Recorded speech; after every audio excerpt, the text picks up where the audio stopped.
All right, today we're doing something a little different. We're not learning how to drive a van, we're cracking open its operator's manual. And trust me, this isn't your grandpa's car manual. We're going to find out that this document is way more than a guide to driving. It's a legal and technological roadmap to the future of our relationship with our cars. I mean, just look at the difference here.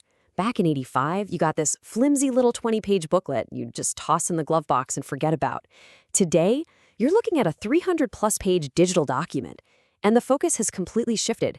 It's not about how the engine works anymore. Now it's all about software, and more importantly, about liability. The change is absolutely staggering. And this is where you have to totally change your mindset. This document isn't a how-to guide. Not really. It is, for all intents and purposes, a legal contract. It's the end-user license agreement you're signing for a 3-ton computer that just happens to be on wheels. So here's how we're going to break this down today. First, we'll step into mission control. That's your dashboard. Then, we'll meet your electronic co-pilot, all those invisible systems working in the background. From there, we'll investigate the van that's watching by looking at its data recorders. And finally, we're going to get into the legal nitty-gritty with warnings you can't ignore. Okay, let's start where you do, right there in the driver's seat. We're going to look at the command center, the physical interface you use to interact with this massive rolling computer. Just think about the sheer density of tech that surrounds you now. You've got the big multimedia system, touch controls everywhere, a special lever instead of a normal gear shift, not to mention tons of buttons, ports, and chargers. You know, it feels less like a car's dashboard and a lot more like the cockpit of an airplane. So, with all this complexity right in your face, it really makes you wonder, right? What's going on behind the scenes? What are all the invisible programs and sensors actually doing while you're driving? And that leads us perfectly into our next section. So here we're going to peel back the physical hardware and look at the software underneath. This is the whole suite of driving safety systems that really act as your silent partner on every single trip, a digital co-pilot, if you will. Now, the manual is very careful to call these things aids, and that's a key word. Think of them like a digital safety net. They're always running, always checking sensors, and always ready to step in to help prevent a crash. They aren't driving for you, but make no mistake, they are always watching. And you've got a whole team of these digital co-pilots on board. You've got one that manages your distance in traffic, another that nudges you back if you start to drift out of your lane, one that checks your blind spots for you, and there's even one that watches you to see if you're getting tired. So let's take a closer look at one of the really big ones, active brake assist. It's a perfect example of how this all works. Step 1, its radar detects a potential crash. Step 2, it warns you, flashing lights, making noise. And step 3, if you don't do anything, it intervenes and hits the brakes for you. All of that happens in the blink of an eye. But, and this is a huge but, the manual hammers this point home again and again. These systems are just aids. They help, but they don't take away any of your responsibility. At the end of the day, the person behind the wheel is always in charge and always legally accountable. Okay, so we've talked about the systems that watch the road. Now let's switch gears and talk about the systems that are watching the vehicle itself. And, by extension, the person driving it. This is where it starts to get really interesting. It's kind of a weird question to ask about your car, isn't it? Does my van have secrets? But as the manual shows us, the answer is a clear and simple yes. Your vehicle is constantly creating a data trail.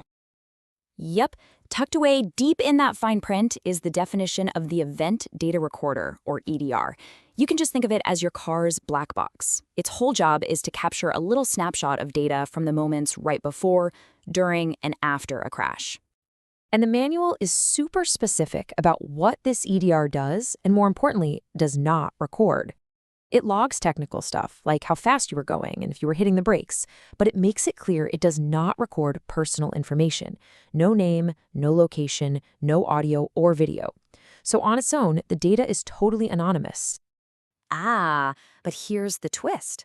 This quote right here is the key. The data becomes personal when other people, like law enforcement, combine it with other information. Think about a police report. It's got your name, the location, all the personal stuff. You put that report together with the EDR data, and suddenly that anonymous log has your name written all over it. And that's why this really matters to you. The digital breadcrumbs your car leaves behind can have serious, real-world consequences. That data can be pulled for legal cases, used by insurance companies. Your car's memory could become a key piece of evidence. So that brings us to our final section, and it's all about liability. This is where the manual stops being subtle. The language gets incredibly direct, and it is no accident that the most important words are almost always in all caps.